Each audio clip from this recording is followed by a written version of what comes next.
ஆசைப்படுறதில் தப்பு இல்லை, ஆனால் அந்த ஆசை தேவைக்கு தகுந்த மாதிரி இருக்கணும். தேவைக்கு மீறிய ஆசைகள் இருக்குது பாருங்கள், அது தேவையில்லை. இந்த கருத்தை வலியுறுத்தது மாதிரி ஒரு கதை உண்டு. தேவேந்திரனுக்கு திடீர்னு வீடு கட்டணும்னு ஒரு ஆசை வந்து தான். வீடுன்னா நாம் கட்டுற மாதிரி இல்லை. தேவேந்திரன் வீடுன்னா சும்மாவா? ஒரு பிரம்மாண்டமான அரண்மனை கட்டணும். அது மாதிரி இந்த 3 லோகத்துலேயும் ஒரு அரண்மனை கிடையாது அப்படின்னு எல்லாரும் சொல்லணும். இது அவனோட ஆசை. உடனே தேவ தச்சரான விஸ்வகர்மாவை கூப்பிட்டான், உத்தரவு போட்டான். விஸ்வகர்மா தன்னுடைய உதவியாளர்களை எல்லாம் கூப்பிட்டு ஒன்றா சேர்த்துக்கிட்டார். படாத பாடுபட்டு ஒரு பெரிய அரண்மனையை கட்டி முடித்தார். கட்டி முடிக்க 1000 வருஷம் ஆச்சு. தேவேந்திரன் வந்து பார்க்குறான்.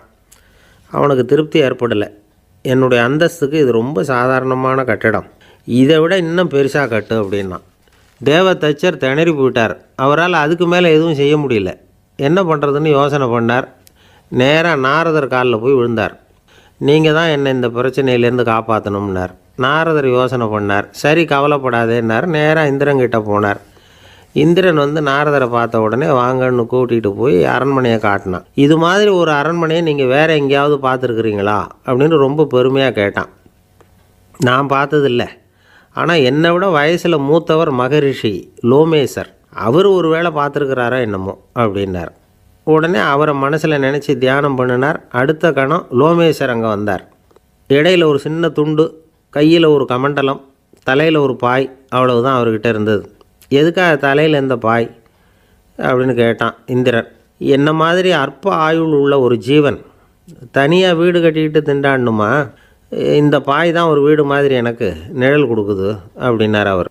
என்னது, உங்களுக்கு வந்து அவ்வளவு கொஞ்சமான ஆயுளா அப்படின்னு ஆச்சரியத்தோடு கேட்டான் இந்திரன். ஆமாம், இதை பாரு, என்னுடைய மார்பில் ஒரு பொற்காசு அளவுக்கு ரோமம் உதிர்ந்துட்டுது. எப்போ என் உடம்புல உள்ள எல்லா ரோமமும் உதிர்ந்துருமோ அப்போ என்னுடைய ஆயுள் முடியும் அப்படின்னார். எப்போ அந்த ரோமங்கள் பூரா உதிரும்னு கேட்டான் இவன். ஒரு பிரம்மா மறைஞ்சதும் ஒரு ரோமம் உதிரும். என் உடம்புல உள்ள ரோமங்களின் எண்ணிக்கை எவ்வளவோ அவ்வளவு பிரம்மாக்கள் தோன்றி அவங்க ஆயுள் முடியும் பொழுது என் உடம்புல உள்ள ரோமங்கள் பூரா உதிரும் அப்படின்னார். அப்படின்னா ஒரு பிரம்மாவோட ஆயுள் எவ்வளவு காலம்னு கேட்டான். ஒரு பிரம்மாவுக்கு 100 தேவ வருஷம். ஒவ்வொரு தேவ வருஷத்துக்கும் 365 தேவ நாள்.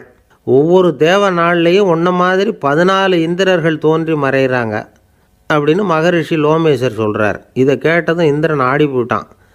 அவ்வளவு ஆயுள் உள்ள இவரே அற்ப ஆயுள்னு சொல்கிறார்.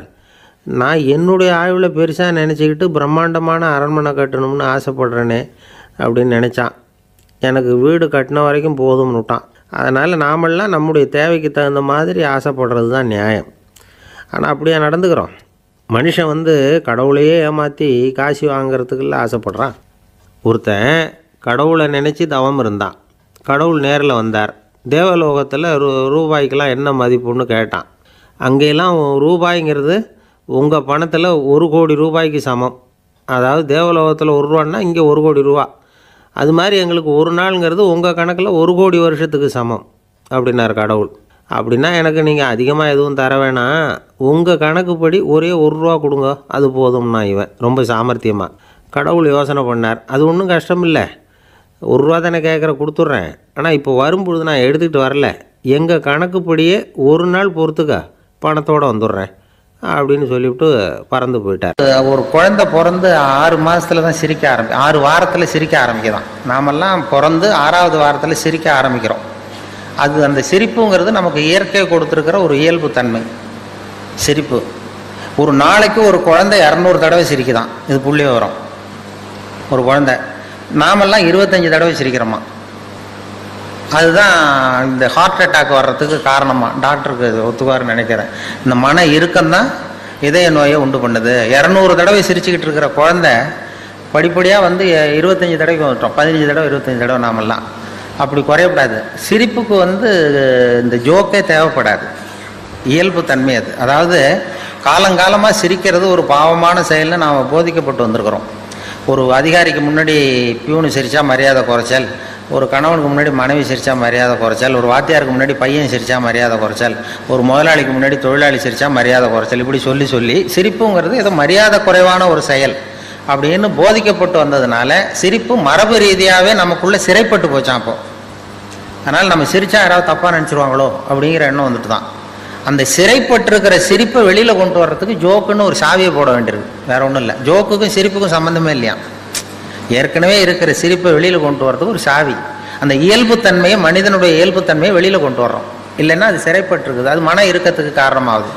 அந்த மன இறுக்கத்தை வச்சுக்கிட்டு எங்கே தியானம் பண்ணுறது நீங்கள்? அந்த இயல்புத்தன்மைக்கு மாறணும் அப்படிங்கிறது தான் சொல்லுவாங்க. சிரிப்புக்கு ஜோக்கு தேவைப்படாது. இப்போ ஒரு குழந்தை தொட்டிலில் படுத்துருக்கு, ஒரு கிளுகிழு போய் ஆட்டுங்க, அது முகத்துக்கிட்ட இது சிரிக்கும். அது என்ன ஜோக்காது? வெறும் சத்தம்.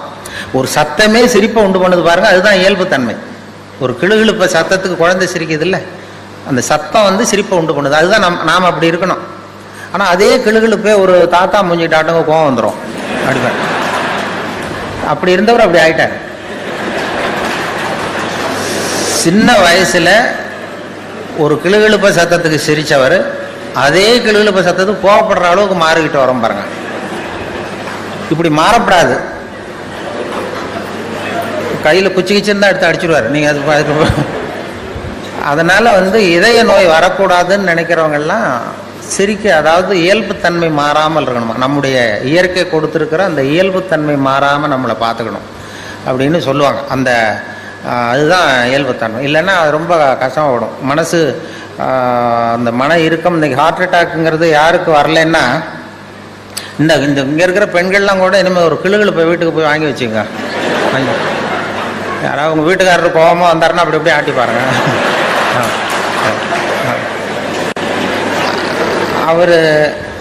அவர் சிரிச்சுட்டாருன்னு வைங்க, கவலையே பட வேண்டாம். அவர் ஏதாவது கோவப்பட்டாருன்னா உடனே இசிஜி எடுத்து பார்க்கணும், பார்த்து சரியா இருக்கா. அதுதான் இப்போ மருத்துவம் சொல்லுகிற உண்மை. இதய நோய் வராத இருக்கிறவங்க யாருன்னா பைத்தியக்காரங்களுக்கு இது வரைக்கும் ஹார்ட் அட்டாக்கே வந்தது இல்லையா. டாக்டர்கள் தான் சொல்றாங்க, பைத்தியக்காரனுக்கு ஹார்ட் அட்டாக் இது வரைக்கும் வந்ததே இல்லை. அந்த பைத்தியத்தன்மை நமக்கு வேணுமா? ஏன் அவனுக்கு வர்றது இல்லைன்னா, நான் இப்போ இந்த நாட்டுக்கு பிரதம மந்திரி ஆகணும்னு நினைக்கிறேன்னு வைங்களேன், உடனே என் இருதயம் வேகமாக வேலை செய்ய ஆரம்பிச்சிருது. எப்படி எந்த கட்சியில் சேர்றது, எங்கே போய் நிற்கிறது, யாரை போய் பிடிக்கிறது, எப்படி பணம் செலவு பண்ணுறது, எப்படி டெல்லிக்கு போகிறது, எப்படி பிரதம மந்திரி ஆகிறதுன்னு என் இருதயம் வேகமாக துடிக்க ஆரம்பிச்சிருது. அந்த ஒரு துடிப்புக்கும் இன்னொரு துடிப்புக்கும் நடுவில் இருக்கிற ஓய்வை நான் குறைச்சிடுறேன். நான் பிரதம மந்திரி ஆகணும்னா இவ்வளவு அவஸ்தைப்பட வேண்டியிருக்கு. ஒரு பைத்தியக்காரன் பிரதம மந்திரி ஆகணும்னா அவன் ஆனதாவே நினைச்சிடுறான். போய் கேட்டீங்கன்னா நான் தான் பிரதம மந்திரி அப்படிமா, அவன் எலெக்ஷன்ல நிற்க வேண்டியதில்லை, ஒன்றும் பண்ண வேண்டியதில்லை. அந்த மனோபாவம் நமக்கு வேணுமா? அதனால தான் அவங்களுக்கு ஹார்ட் அட்டாக் வர்றதில்லை. அதாவது சித்த சுவாதீனத்துடன் கூடிய பைத்தியத்தன்மையுடன் வாழ கற்றுக்கொள்ளுங்கள் அப்படிங்கிறது ஒரு உபதேசம். சித்த சுவாதீனத்துடன் கூடிய பைத்தியத்தன்மையுடன் வாழ கற்றுக்கொள்ளுங்கள். அது என்ன சித்த சுவாதீனத்துடன் கூடிய பைத்தியத்தன்மைன்னா, நாம் சித்த சுவாதீனத்தோடு இருக்கணும், மனசு விழிப்போடு இருக்கணும். இன்னொருத்தவங்க ஏதாவது பைத்தியகார்த்தனமாக சொன்னால் ஒத்துக்கணும். இப்போ உங்கள் குடும்பத்திலே கேட்குறீங்க, கணவன் மனைவிக்குள்ள ஒரு தகராறு, 8ஐயும் 3ஐயும் பெருக்குனா என்னன்னு கேட்குறீங்க, அவர் 23ன்னு சொல்லிடுறாருன்னு வைங்க, உடனே சண்டைக்கு போகக்கூடாது. 8 3 பெருக்குனா 24க்கு பதிலாக 23ன்னு சொல்கிறாரு, சண்டைக்கு போகக்கூடாது. சரி பரவாயில்ல, எங்கள் வாத்தியார் இப்படி சொல்லி கொடுத்தாரு, உங்கள் வாத்தியார் சொல்லி கொடுத்துருக்காரு, அது வாய்ப்பாட்டிலையும் எத்தனையோ எடிஷன் இருக்கு இல்லையா. அப்படி அதுதான் சித்த சுவாதீனத்துடன் கூடிய பைத்தியத்தன்மை. நமக்கு எது உண்மைங்கிறது தெரியுது, இருந்தாலும் ஒரு பைத்தியத்தன்மையோடு வாழறோம் பாருங்க. அந்த பைத்தியத்தன்மைங்கிறது இன்றைய மனுஷனுக்கு தேவை. அது ஒருத்தன் பைத்தியகார ஆஸ்பத்திரியில் 10 வருஷம் இருந்தானா, அவன் உடம்பு குணமாயிட்டுது டாக்டர், என்னை வீட்டுக்கு அனுப்புங்கன்னு டாக்டர் கேட்டிருக்கான். டாக்டர் சொல்லியிருக்காரு, 10 வருஷம் இருந்துட்டேன், இன்னொரு 10 நாள் இரு, உன்னை சோதனை பண்ணி அனுப்பிச்சிட்றேன் வெளியில் அப்படின்ட்டுருக்காரு. 10 நாள் டெஸ்ட் பண்ணி பார்த்தாரு, எல்லாம் நல்லா குணமாயிட்டான். உடனே அவர் சொன்னார், நீ சொன்னது சரிதான்ப்பா, வீட்டுக்கு போகலான்னு அனுப்பிச்சிட்டார். அதுக்கப்புறம் பத்திரிகைக்காரங்கள்லாம் பேட்டி எடுத்தாங்களாம், ஏங்க நீங்கள் உங்கள் பைத்தியக்கார ஆஸ்பத்திரி இருந்தீங்க, உங்கள் அனுபவத்தை சொல்லுங்களேன் எழுதுவோன்னு. அப்போ சொன்னால், நான் 10 வருஷம் நான் பைத்தியத்தோட பைத்தியமாக இருந்தேன். 10 வருஷம், அது எனக்கு 10 வினாடியாக போயிட்டுது. பைத்தியங்களுக்கு மத்தியில் புத்தி தெளிஞ்சவனா 10 நாள் இருந்தேன், அது 10 யுகமாக போச்சுன்னு நானும். நம்முடைய வாழ்க்கை யுகங்களாக போகணுமா வினாடிகளாக போகணுமாங்கிறத நம்ம முடிவு பண்ணணும். பைத்தியத்தோட பைத்தியமாக வாழ தெரிஞ்சவனுக்கு வாழ்க்கை சுகமாக இருந்திருக்கு. பைத்தியங்களுக்கு மத்தியில் புத்தி தெளிஞ்சவனாக வாழறவனுக்கு வாழ்க்கை யுகமாக கடினமாக இருந்திருக்கு. அதனால தான் நாம் அதுக்காக சுத்தமாக பைத்தியமாகவும் மாறிட முடியாது, சட்டையை கழிச்சுட்டு அலைய முடியாது. சித்த சுவாதீனத்துடன் கூடிய பைத்தியத்தன்மை அப்படின்னு அதுக்காக தான் அதை சொல்கிறாங்க. சித்த சுவாதீனத்துடன் கூடிய பைத்தியத்தன்மையுடன் வாழ கற்றுக்கொள்ள. இந்த உலகத்தில் எல்லாருக்கும் மகிழ்ச்சி தரக்கூடிய ஒரு பொருள் எது? இது ஒரு முக்கியமான கேள்வி. இந்த கேள்விக்கு பொருத்தமான ஒரு பதிலை உங்களால் சொல்ல முடியுமா? அதாவது கொஞ்சம் யோசித்து பார்த்தா பணம்னு சொல்லலாமா? இப்போ கையில் காசு இல்லாதவங்ககிட்ட ஒரு 10 ரூபாயை கொடுத்தா அது அவனுக்கு சந்தோஷத்தை கொடுக்கும். ஏற்கனவே வருமான வரி பிரச்சனையில் சிக்கி இருக்கிறவர்கிட்ட இன்னும் கொஞ்சம் பணம் இந்தாங்கன்னு சொல்லி கொடுத்தோம்னா அது அவருக்கு சங்கடத்தை தான் கொடுக்கும். அதனால் அந்த கேள்விக்கு பணங்கிறது பொருத்தமான பதிலாக இருக்க முடியாது. கேள்வி என்னென்னா, இந்த உலகத்தில் எல்லாருக்கும் மகிழ்ச்சி தரக்கூடிய ஒரு பொருள் எது? சரி, இனிப்புன்னு சொல்லலாமா? ஏன்னா எல்லாருக்கும் இனிக்க தானே செய்யும். அதுலேயும் ஒரு சிக்கல் இருக்குது. சர்க்கரை வியாதிக்காரங்களுக்கு அது என்ன சந்தோஷத்தையாக கொடுக்கும்? ஆக எல்லாருக்கும் வேறுபாடு எதுவும் இல்லாமல் மகிழ்ச்சியை கொடுக்கக்கூடியது வேறு ஏதோ ஒன்று இருக்குது. அது என்னன்னு கண்டுபிடிக்கணும். அதுதான் இன்றைக்கி தகவல். இப்போ அதை கண்டுபிடிக்கணும்னா இந்த கதையை கேட்கணும். அது என்ன கதைன்னா, ஒரு ஊரில் ஒரு ராஜா இருந்தார். அவருக்கும் இதே சந்தேகம் வந்துட்டுது. அதாவது எல்லாருக்கும் இன்பம் தரக்கூடிய பொருள் எது அப்படின்னு. இதுக்கு பதில் தெரிஞ்சுக்கிறதுக்கு ஆசைப்பட்டார். சரி, அதுக்கு என்ன செய்யலாம்னு யோசனை பண்ணார். நாட்டு மக்களுக்கு பகிரங்கமாக ஒரு அறிவிப்பு கொடுத்தார். நம்ம நாட்டு மக்கள் இன்பம் தரக்கூடிய பொருள் எதுன்னு நினைக்கிறாங்களோ அதை கொண்டுக்கிட்டு வந்து அரண்மனையில் உள்ள கண்காட்சி மண்டபத்தில் வைக்கலாம். அப்படி அவங்க வைக்கிற பொருள்களில் எது எல்லாருக்கும் இன்பம் தரக்கூடியதாக இருக்குமோ அதை வச்சவருக்கு 1000 பொற்காசுகள் பரிசு அப்படின்னு அறிவிப்பு கொடுத்துட்டார். ஜனங்கள் இந்த அறிவிப்பை கேட்டாங்க. அதுக்கப்புறம் சும்மா இருப்பாங்களா? 1000 பொற்காசுன்னா சும்மாவா? அவங்க கையில் என்னென்ன கிடைச்சதோ அதையெல்லாம் கொண்டாந்து அரண்மனை காட்சி மண்டபத்தில் வச்சுட்டாங்க. அதுக்கப்புறமா ராஜா அங்கே வந்தார். ஒவ்வொன்றா பார்த்துக்கிட்டே வந்தார். முதல்ல ஒரு குயில் இருந்தது, இனிமையாக பாடக்கூடிய குயில். இந்த குயிலோட இன்னிசை எல்லாருக்கும் இன்பம் தரக்கூடியது தான். இருந்தாலும் காது கேட்காதவங்களுக்கு இந்த இசை எப்படி இன்பம் தர முடியும்? அதனால் இது சரியில்லைன்னு விட்டார். அடுத்தபடியாக போனார். அங்கே என்ன வச்சுருக்குறாங்கன்னு பார்த்தா ஒரு அழகான மயில் அங்கே தோகை விரித்து ஆடிக்கிட்டு இருக்குது. இந்த மயிலோட ஆட்டம் மனசுக்கு இன்பம் தரக்கூடியது தான். இருந்தாலும் பார்வை இல்லாதவங்க இந்த ஆட்டத்தை பார்த்து ரசிக்க முடியுமா? முடியாது. அதனால் இதுவும் சரியில்லை அப்படின்னு சொல்லிவிட்டார். அதுக்கு அடுத்தபடியாக போனார். பல வகையான இனிப்பு பண்டங்களை வச்சுருந்தாங்க. பார்த்தார், வயசானவங்களுக்கும் நோயாளிகளுக்கும் இது இன்பம் தராது, துன்பம் தான் கொடுக்கும் அப்படின்னார்.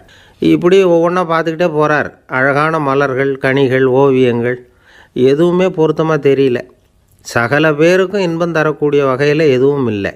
கடைசியாக வந்தார். அங்கே ஒரு களிமண் பொம்மை இருந்தது. அது என்ன பொம்மை தெரியுமா? பசியால் வாடி இருக்கிற ஒருத்தருக்கு ஒரு அம்மா இனிமையாக பேசிக்கிட்டு சோறு போடுறது மாதிரி அந்த பொம்மையை செஞ்சுருந்தாங்க. அதுக்கு கீழே அன்பு அப்படின்னு எழுதியிருந்ததுதான்.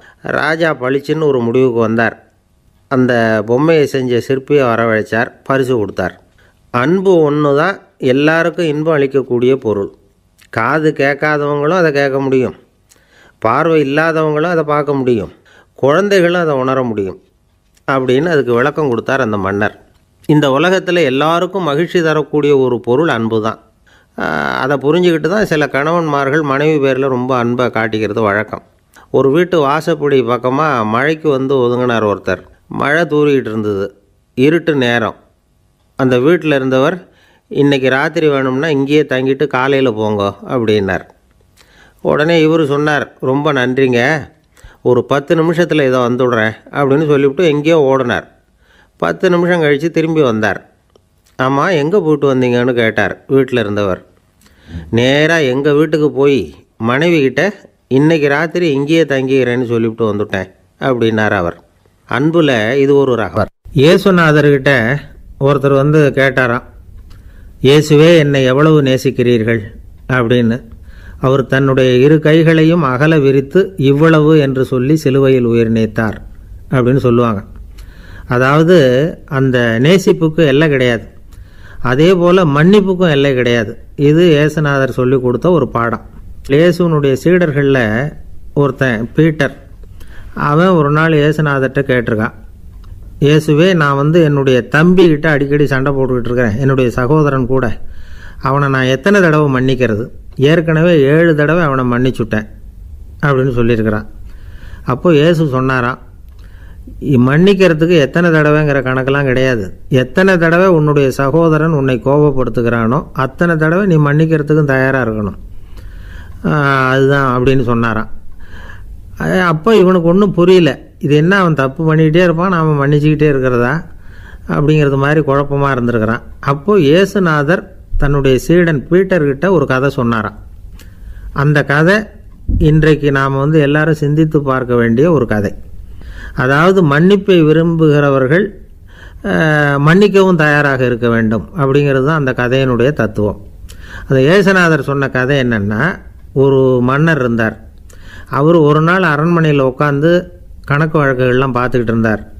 நம்ம அரண்மனையிலேருந்து யார் யார் அரசாங்க கடன் வாங்கியிருக்கிறாங்க, யார் யார் திருப்பி செலுத்தியிருக்கிறாங்க அப்படிங்கிற விவரத்தையெல்லாம் பார்த்துக்கிட்டு இருந்தார். அப்போ தான் புரிஞ்சுது, அந்த அரண்மனையில் வேலை செய்கிற ஒருத்தனே அரசாங்க கடன் வாங்கியிருக்கிறான்.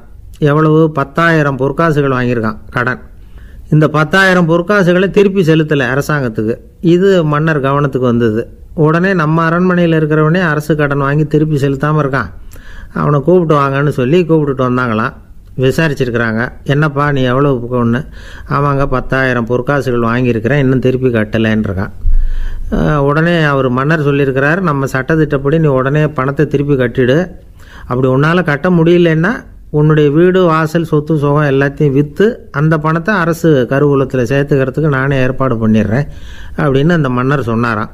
இவன் அப்படியே அதிர்ச்சி ஆகிட்டான். அப்படியே பொத்துன்னு காலில் விழுந்தானா, மன்னா என்னை மன்னிச்சுங்க, என்னால் முடியல, எனக்கு மன்னிப்பு கொடுங்க அப்படின்ட்டுருக்கான்.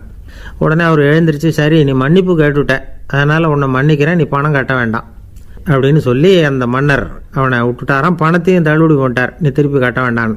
இவனுக்கு ரொம்ப மகிழ்ச்சி.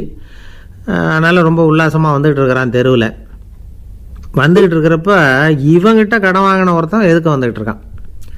அவன் இவங்கிட்ட ஒரு 100 பொற்காசுகள் கடன் வாங்கியிருக்கான். அவன் வந்தான், இவன் போய் அவன் சாட்டையாக பிடிச்சிக்கிட்டான், நீ எப்படா என் கடனை திருப்பி கொடுக்க போகிறேன்னு. அவன் இப்போ முடியல, கொஞ்சம் பொறுத்துக்கா, அப்புறம் தரேன் இருக்கான். அதெல்லாம் முடியாது, நீ கொடுத்து தான் ஆகணும் அப்படின்னு இவன் புடிவமாக சொல்கிறான். இப்போ நிலைமையை பாருங்கள், இவன் ஏற்கனவே 10,000 பொற்காசுகள் அரசாங்கத்தில் கடன் வாங்கினா அதுக்கு மன்னிச்சு விட்டுட்டார் இவனை.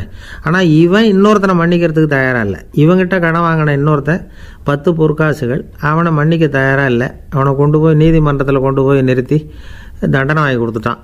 நீதிபதி என்ன சொன்னார், அந்த இவன் வாங்கின பொற்காசுகளை திருப்பி கட்டுற வரைக்கும் ஜெயிலில் இருக்கணுங்கிறது தீர்ப்பு. ஆனால் உடனே அரசர் காதில் விழுந்தது. சொல்லிட்டாங்க, உங்ககிட்ட மன்னிப்பு வாங்கிட்டு போனானே ஒருத்தன், அவன் இன்னொருத்தனை மன்னிக்கிறதுக்கு தயாராக இல்லை, அவனை கொண்டு போய் ஜெயிலில் அடைச்சிட்டான் அப்படின்னு. உடனே மன்னர் பார்த்தார், இவனை மறுபடியும் கூப்பிட்டு வர சொன்னார். தபாரப்பா, நான் உன்னை மன்னிச்சு விட்டேன், ஆனால் நீ இன்னொருத்தனை மன்னிக்கிறதுக்கு தயாராக இல்லை, அதனால் என்னுடைய தீர்ப்பையும் மாற்றுறேன், நீயும் அரசு கடன் தீர்ற வரைக்கும் ஜெயிலில் தான் இருக்கணும் அப்படின்னு சொல்லி ஜெயிலுக்கு அனுப்பிச்சிட்டாரான். இப்படி ஒரு கதையை இயேசுநாதர் தன்னுடைய சீடருக்கு சொன்னதாக ஒரு வரலாறு. அது என்ன, அதிலேருந்து நாம் புரிந்து கொள்ள வேண்டியதுன்னா, நாம் மன்னிக்கப்படணும்னு நாம் விரும்புகிறோம்னா நாம் இன்னொருத்தரை மன்னிக்கிறதுக்கு தயாராக இருக்கணும். அதனால் நாம் இன்னொருத்தரை யாரையும் மன்னிக்க மாட்டோம், ஆனால் என்ன இன்னொருத்தர் மன்னிக்கணும் அப்படிங்கிறது மாதிரி செய்யக்கூடாதுன்னு சொல்லுவாங்க. அது மாதிரி நாம் இப்போ இது தப்பாக புரிஞ்சுக்கிறவங்களும் இருக்கிறாங்க. பாவம் மன்னிப்புங்கிறதுலாம் எதுக்குன்னா, அதாவது மறுபடியும் பாவம் செய்யாமல் இருக்கிறதுக்காக தான். அதான் மன்னிக்கிறாரே அப்படிங்கிறதுக்காக மறுபடியும் பாவம் பண்ணிகிட்டு இருக்கிறது இல்லை. அதான் ஒருத்தர் கேட்டாராம், பாவத்திலேருந்து மன்னிப்பு கிடைக்கணும்னா நீ என்ன செய்யணும் அப்படின்னு கேட்டிருக்கார். அதுக்கு அவன் சொல்லியிருக்கிறான், நான் முதல்ல பாவம் செய்யணும், அப்போ தானே மன்னிப்பு கிடைக்கும் அப்படின்னு. நான் அரேபிய நாடு, அங்கே ஒரு ஆட்சி தலைவர், அரேபிய நாட்டு ஆட்சி பொறுப்பை ஏற்றுக்கிட்டவர். அவர் ஆட்சி பொறுப்பை ஏற்றுக்கிட்ட பிறகு ஒரு நாள் ஒரு தெருவில் நடந்து போய்கிட்டு இருந்தார். அவர் தோளில் ஒரு பெரிய துணி மூட்டை, அதை சுமந்துக்கிட்டு கடத்தெருவை நோக்கி அவர் போய்கிட்டு இருக்கிறார். வழியில் அவரை சந்தித்தார் உமர். அவர் கேட்டார், கலீஃபா அவர்களே, எங்கே புறப்பட்டுட்டீங்க அப்படின்னு கேட்டார். கலீஃபான்னா ஆட்சி தலைவர்னு அர்த்தம். இதுக்கு அவர் சொன்னார், நான் துணி வணிகம் செய்கிறவன், அதனால் துணி வியாபாரம் செய்கிறதுக்காக போயிட்டுருக்கிறேன்னார். நீங்கள் இப்போ இந்த நாட்டுக்கு ஆட்சி தலைவர், ஆட்சி பொறுப்பில் இருக்கிறீங்க, நீங்கள் வியாபாரம் செய்ய போட்டால் அரசு பணிகளை செய்கிறது யார் அப்படின்னு கேட்டார் அவர். நான் அரசு பணிகளை மட்டுமே செஞ்சுக்கிட்டு இருந்தால் என் குடும்பத்தை காப்பாற்றுறது யார் அப்படின்னு கேட்டார் அவர். இப்படி கேட்டவர் யார் தெரியுமா? அவர் தான் அபூபக்கர், இறை தூதர் முகமது அவர்களுக்கு பிறகு கலீஃபாவாக தேர்ந்தெடுக்கப்பட்டவர். அப்போலாம் ஆட்சி தலைவர்களுக்கு சம்பளம்னு எதுவும் கிடையாது. இந்த பிரச்சனையை எப்படி தீர்க்கிறதுன்னு யோசனை பண்ணார் உமர். அபு உபைதா அவர்கள்கிட்ட அழைச்சிட்டு போனார். அவர் யாருன்னா அவர் தான் பொது நிதி கருவூலத்தின் பொறுப்பாளர். அவர்கிட்ட பிரச்சனையை சொன்னார். இது மாதிரி ஆட்சி தலைவருக்கு பொது நிதியிலிருந்து ஊதியம் அளிக்க முடியுமான்னு கேட்டார். பொது நிதி விதிகளின்படி அதுக்கு சாத்தியம் இல்லைன்னு சொல்லிவிட்டார் அவர். சரி, வேறு ஏதாவது வழி இருக்குதான்னு கேட்டார் உமர். அபு உபைதா கொஞ்சம் யோசனை பண்ணி பார்த்தார். அப்புறமா சொன்னார், மக்காவிலிருந்து மதீனாவுக்கு குடிபெயர்ந்து வந்த அகதிகளுக்கு நிதி உதவி அளிக்கிறதுக்கு விதிகளில் இடம் இருக்குது. அப்படி பார்த்தா அபூபக்கரும் அகதி தானே, அதனால் எல்லா அகதிகளுக்கும் கொடுக்கறது மாதிரியே அவருக்கும் ஒரு தொகை அளிக்கலாம்னார். கலீஃபா அபூபக்கருக்கு இந்த அகதி உதவி தொகையைத்தான் கொடுத்துட்டு வந்தாங்களாம். குடும்ப செலவுக்கு அது போதுமானதாக இல்லை. இருந்தாலும் கலீஃபாங்கிறதுக்காக மற்ற அகதிகளை விட அதிகமாக தொகையை பெற அவர் விரும்பலை. மார்பு பக்கம் கிழிஞ்சிருந்த ஒரு மேலாடையை தான் அவர் அணிஞ்சிருந்தார். அவருடைய துணைவியார் அஸ்மா அவங்க ஒரு நாள் தேன் அருந்த ஆசையாக இருக்குன்னாங்களாம். நமக்கு கிடைக்கிற ஊதியம் குடும்ப செலவுக்கே போதுமானதா இல்லையே, இந்த நிலையில் தேன் வாங்கிறதுக்கு காசுக்கு நான் எங்கே போவேன்ருக்கார் அவர். கொஞ்ச நாள் கழித்து அவங்க ஒரு தொகையை அவர்கிட்ட கொடுத்து தேன் வாங்கிட்டு வர சொன்னாங்களாம். இவருக்கு ஆச்சரியம், ஏது இந்த பணம்னு கேட்டிருக்காரு. நீங்கள் தினமும் குடும்ப செலவுக்காக கொடுத்துக்கிட்டு வந்த பணத்தில் கொஞ்சம் கொஞ்சமாக மிச்சப்படுத்தி வச்சேன்னாங்களாம். அபூபக்கர் அந்த பணத்தை எடுத்துக்கிட்டு நேராக பொது நிதி கருவூல பொறுப்பாளர்கிட்ட போனார். இந்த பணத்தை பொது நிதியில் சேர்த்துருங்க, இது அதிகப்படியாக எனக்கு தரப்பட்டு வந்த ஊதியம், அடுத்த மாதத்துலேருந்து இந்த தொகையை குறைச்சிங்கன்னு வேற சொல்லிவிட்டாராம்.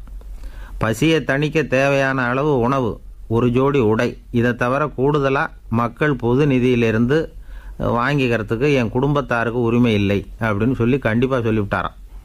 அவர் வாங்கிட்டு வந்த இந்த குறைந்த ஊதியம் கூட அவர் மனசை உறுத்திக்கிட்டே இருந்தது.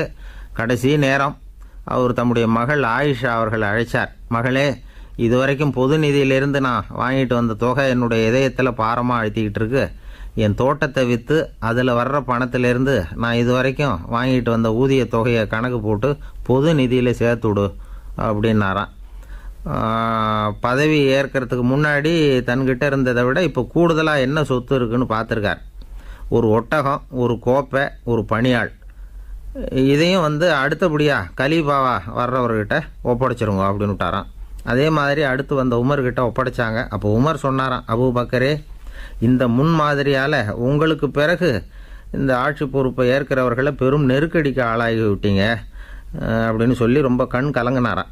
கடைசியாக அபூபக்கர் தன்னுடைய குடும்பத்தாருக்கு விட்டு சென்ற சொத்து ஒரு படுக்கை விரிப்பு, ஒரு போர்வை, அவ்வளவுதான். இது சிந்திக்க வேண்டிய ஒரு செய்தி. ஒரு ஊரில் ஒரு மன்னர் இருந்தாராம். அமைச்சர் அவர்கிட்ட சொன்னாராம், மன்னா, நம்ம ராஜ்யத்தில் இனிமே லஞ்ச ஊழலே இருக்காதுன்னாராம். ஆஹா, அப்படின்னா ஊழல் பேர் வழிகளையெல்லாம் நாடு கடத்தியாச்சா அப்படின்னு கேட்டிருக்கார் மன்னர். இதுக்கு அவர், அப்படி இல்லைங்க, இனிமேல் கொடுக்கறதுக்கு ஜனங்கள்கிட்ட பணமே இல்லை அப்படின்னு. ஒரு ஊரில் ஒரு குரு இருந்தார், ஜென் குரு. அவரை தேடிட்டு ஒரு மன்னர் வந்தார். வந்தவர் ஜப்பான் மன்னர். தோட்டக்கலையை பற்றி தெரிஞ்சுட்டு போகிறதுக்காக அவர் வந்தார். எப்படி தோட்டம் அமைக்கிறது அப்படிங்கிறத பற்றி அந்த குரு விவரமாக சொல்லி கொடுத்தாரு. ஒரு நாள் 2 நாள் இல்லை, 3 வருஷம் கற்றுக் கொடுத்தார். அதுக்கப்புறம் சொன்னார், நான் கற்றுக் கொடுத்துட்டேன், இனிமேல் நீங்கள் போகலாம், போய் தோட்டம் அமைக்கலாம், அதுதான் உங்களுக்கு பரீட்சை. தோட்டம் அமைச்ச பிறகு சொல்லி அனுப்புங்க, நான் பார்க்குறேன். நீங்கள் இங்கே என்னவெல்லாம் கற்றுக்கிட்டீங்களோ அதையெல்லாம் அங்கே செயல்முறையில் செஞ்சு காட்டுங்க அப்படின்னு சொல்லி அனுப்பி வச்சார். மன்னர் போனார். அரண்மனைக்கு பக்கத்திலேயே ஒரு பெரிய தோட்டத்தை உண்டு பண்ணினார். அழகான மரங்களையும் செடிகளையும் உருவாக்கினார். கிட்டத்தட்ட 1000 தோட்டக்காரர்களை பயன்படுத்தி 3 வருஷங்கள் முயற்சி பண்ணி அந்த அழகான தோட்டத்தை உருவாக்கினார். குருக்கிட்ட இருந்து செய்தி வந்தது, நாளைக்கு தோட்டத்தை பார்க்குறேன் அப்படின்னு. மன்னர் உடனே சுறுசுறுப்பாயிட்டார். முதல் நாளே தோட்டத்தை சுத்தப்படுத்தினார். ராத்திரி பூரா யாரும் தூங்கலை. எல்லாருக்கும் தோட்டத்தை ஒழுங்குபடுத்துகிற வேலை. அது அந்தந்த இடத்துல ஒழுங்காக இருக்குதா அப்படின்னு சரி பார்த்தாங்க. ஒரு தவறும் இல்லாத வகையில் அதை ஒழுங்குபடுத்தினாங்க. மறுநாள் குரு வந்தார், தோட்டத்தை பார்த்தார். அவருக்கு கோபம் வந்துட்டுது. மன்னருக்கு ஆச்சரியம், எப்பவும் சிரிச்சுக்கிட்டே இருக்கிறவர் இப்போ எப்படி இருக்கிறாரு அப்படின்னு. மெதுவாக குருக்கிட்ட போய், எல்லாம் சரியாக தானே இருக்குது அப்படின்னார். எல்லாம் சரிதான், ஆனாலும் எங்கே அந்த பொன்னிற காற்று அப்படின்னார். உதிர்ந்த இலைகள், பொன் மஞ்சள் நிற இலைகள் காற்றில் அப்படி புரண்டு ஓடுவதை நான் பார்க்க முடியவில்லையே அப்படின்னாராம். அது இல்லாமல் இந்த தோட்டம் உயிரோட்டம் உள்ளதாக இருக்காது, இதில் பாடல் இல்லை, ஆடல் இல்லை, அதெல்லாம் இல்லாமல் இந்த தோட்டம் ரொம்பவும் செயற்கையாக தெரியுதேன்னாராம். மன்னர் இப்போ தான் யோசனை பண்ணார். கீழே கிடந்த காஞ்சி போன இலைகள் மட்டும் இல்லை, மரத்தில் இருந்த காஞ்சி போன இலைகளையும் அப்புறப்படுத்தி சுத்தமாக வச்சிருக்கிறார். இறப்பும் வாழ்க்கையினுடைய ஒரு பகுதி தான். மரணம்ங்கிறது வாழ்க்கைக்கு எதிரானது அல்ல, அதை நிரப்பும் ஒரு பகுதி தான் அது. மரணம் இல்லையில் வாழ்க்கையே இல்லை அப்படிங்கிறது பெரியவங்க கருத்து. இப்போ அந்த தோட்டம் அழகாக தான் இருக்குது, இருந்தாலும் அது ஒரு ஓவியம் மாதிரி உயிர் இல்லாமல் இருக்கு. குரு ஒரு வாளியை கையில் எடுத்துக்கிட்டார், தோட்டத்தை விட்டு வெளியில் போனார். ஏற்கனவே வீசி எறிந்த அந்த சருகுகளை எல்லாம் அள்ளி கொண்டுகிட்டு வந்தார். உள்ள எல்லா இடங்கள்லையும் அதை வீசினார். உடனே காற்று அந்த காய்ந்த சருகுகளையும் பழுத்த இலைகளையும் அசைக்க ஆரம்பிச்சுட்டுது. இப்போ அங்கே சலசல சத்தம், சங்கீதம், இலைகளின் நடனம், ஓவியம் மாதிரி இருந்த அந்த தோட்டத்துக்கு இப்போ உயிர் வந்துட்டுது. இதுதான் அந்த பொன்னான காற்று அப்படின்னாராம் குரு. மன்னருக்கு புரிஞ்சுது. மிகப்பெரிய ஜென் கேள்வி ஒன்று உண்டு. உம்மான் அப்படிங்கிற ஒரு பெரிய குருவை பார்த்து துறவி ஒருத்தர் கேட்டாராம், இலைகள் எல்லாம் கீழே விழுந்து மரங்கள் மொட்டையாக இருக்கும் பொழுது என்ன நடக்கும்? இதுதான் கேள்வி. இதுக்கு உம்மான் சொன்ன பதில் பொன்னான காற்று, தி கோல்டன் விண்டு அப்படின்னாராம். இதுக்கு என்ன விளக்கம்னா, உன்னுடைய எண்ணங்கள் எல்லாம் உன்னுடைய மனசிலிருந்து கீழே விழுந்து உனது உள்ளுணர்வானது மொட்டையாக நிற்கும் நிலைதான் அது. உனது வேர்களின் அருகில் காற்று வீசுகிறது. எல்லா எண்ணங்களும் உன்னிலிருந்து வெகு தூரத்துக்கு புரண்டு கொண்டே சென்று விடுகிறது. நீ அவற்றை கடந்து விட்டால் நீ அவைகளுக்கெல்லாம் மேலெழுந்து கீழே பார்ப்பவனைப் போல நிற்க ஆரம்பித்து விடுவாய். அதுதான் தியானம் என்பது அப்படின்னு சொல்கிறாங்க. தியானம்ங்கிறது எண்ணத்துக்கு எதிரானதில்லை, தியானம்ங்கிறது எண்ணங்களை கடந்து செல்வது தான். அதுக்கப்புறம் நாம் பொன்னிற காற்றில் ஆட ஆரம்பிச்சிருவோம். இதுதான் பெரியவர்கள் சொல்கிறது. என்கிட்ட ஒருத்தர் தோட்டம் அமைக்கணும்னு யோசனை கேட்டு வந்தார். எல்லாம் சொல்லி கொடுத்தேன். செடிகள்லாம் செழிப்பாக வளரணும்னா வேர் காயாமல் பார்த்துக்குங்க, தினமும் தண்ணி விடுங்க அப்படின்னு சொல்லி அனுப்பி வச்சேன். ஒரு மாதம் கழித்து ஒரு தோட்டத்தை பார்க்குறதுக்காக போனேன். போய் பார்த்தா எல்லா செடியும் வாடி கிடக்குது. என்னங்க இப்படி பண்ணிவிட்டீங்கன்னு. நீங்கள் சொன்னபடி தான் செஞ்சேன்னார். என்ன செஞ்சீங்கன்னு கேட்டேன். வேர் காயாமல் பார்த்துக்க சொன்னீங்க, தினமும் ஒரு தடவை எல்லா செடியையும் ஒவ்வொன்றா பிடுங்கி பார்த்து வேர் காயாமல் இருக்கா அப்படின்னு பார்த்துட்டு அதுக்கப்புறம் தண்ணி பாய்ச்சினேன், அவ்வளவுதான் அப்படின்னார். ஒரு நாள் ஒரு தகப்பனார் தன்னுடைய பிள்ளையை அழைச்சிட்டு வந்தார். சார், இவன் சரியாக படிக்க மாட்டேங்கிறான், பெரியவங்களை மதிக்க மாட்டேங்கிறான், நீங்கள் கொஞ்ச நாள் இவனுக்கு குருவாக இருந்து நல்ல விஷயங்களை சொல்லி கொடுத்தா தேவையில்லைன்னார். பெரியவங்களையும் மதிக்காதவன் எப்படி என்ன மதிக்க போகிறான் அப்படிங்கிறது நமக்கு யோசனை வரும் இல்லையா? வேணாங்க, என்னை விட்டுருங்க அப்படின்னோம். அவர் விட மாட்டேன்னு விட்டார். இல்லைன்னா அவரே சிஷ்யன் ஆகிடுவார் போல இருந்தது. சரி, வேறு வழி இல்லாமல் அந்த பையனையே என்னுடைய சீடனை ஏற்றுக்கிட்டு உபதேசமெல்லாம் பண்ண ஆரம்பித்தோம். அதாவது குரு பக்தின்னா அது எப்படி இருக்கணுங்கிறத பற்றி சொல்லி கொடுத்தோம் அவனுக்கு.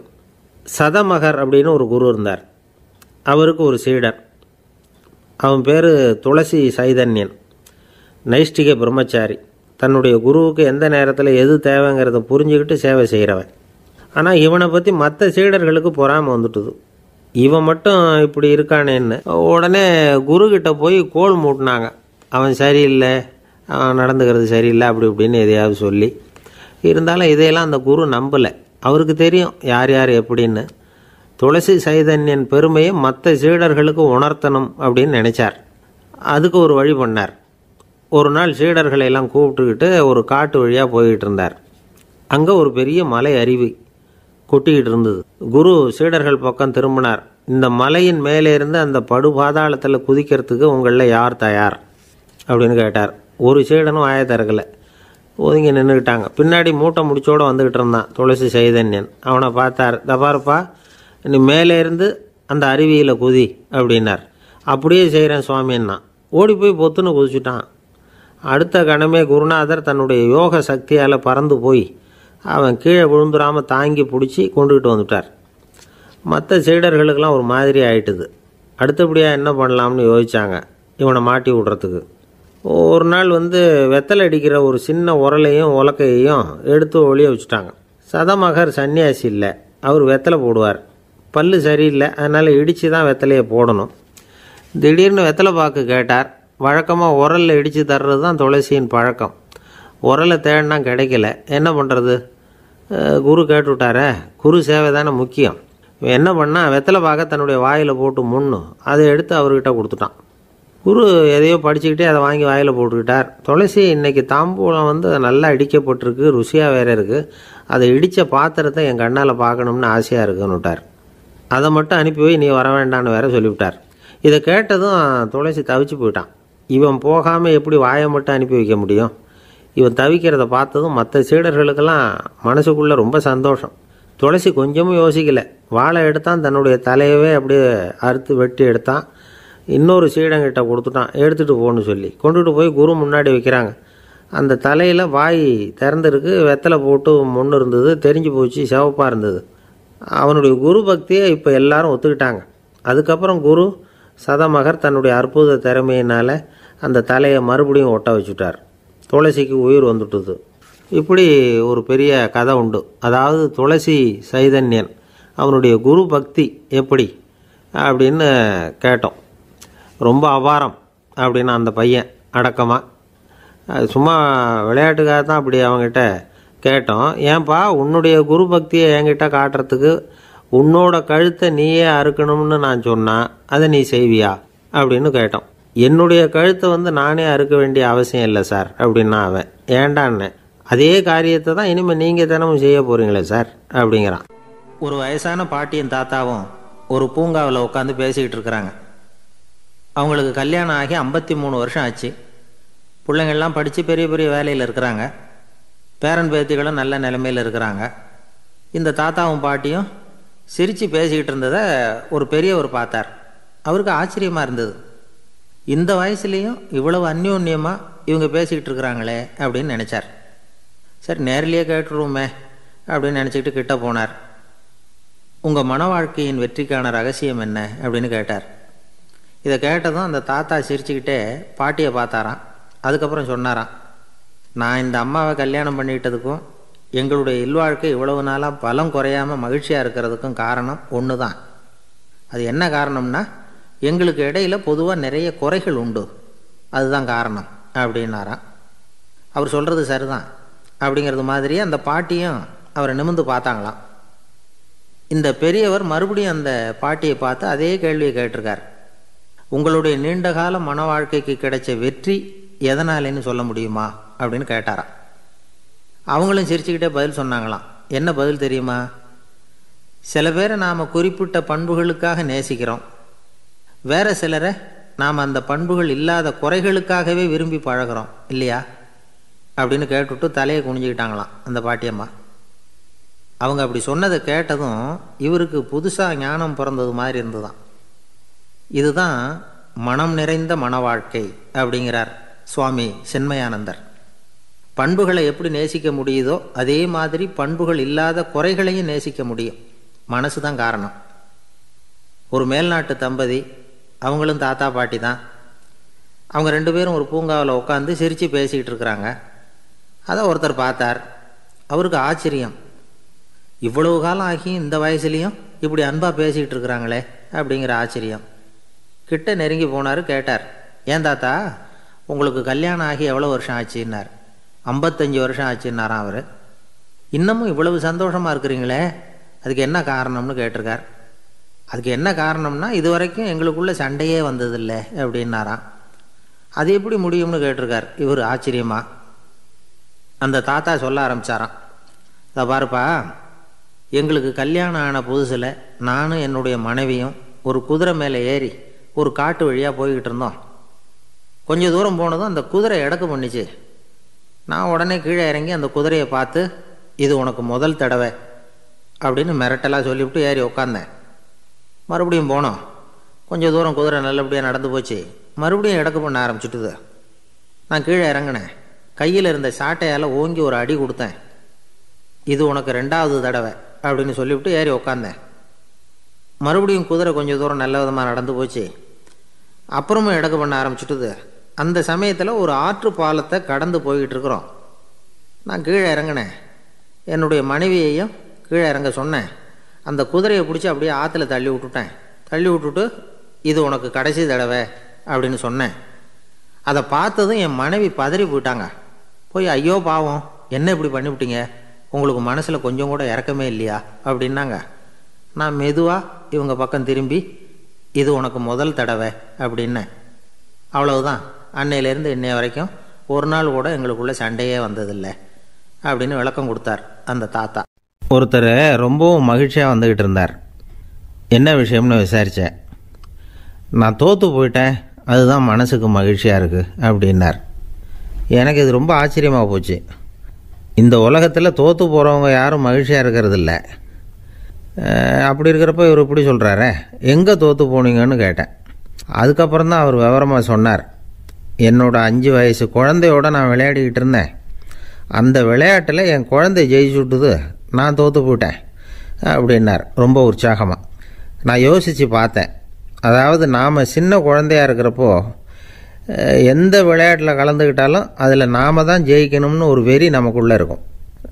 நம்மளை எதிர்த்து விளையாடுறவர் நல்லவரா கெட்டவரா, பெரியவரா சின்னவரா அப்படிங்கிறதெல்லாம் முக்கியம் கிடையாது. அவர் தோற்று போகணும், நாம் ஜெயிக்கணும், அதுதான் முக்கியம். எதிரியை சந்தோஷப்படுத்த விளையாடுகிற கலை அப்போ நமக்கு தெரியறதில்ல. வாழ்க்கையில் ஒரு பக்குவம் வந்ததுக்கு அப்புறம் வெற்றி பெறணுங்கிற மன அழுத்தம் போயிடுது. போட்டியில் ஜெயிக்கணுங்கிறத விட குழந்தையை சந்தோஷப்படுத்தணுங்கிறது முக்கியமாக போச்சு. ஜெயிக்கணுங்கிற வெறி ஓடி போட்டுது.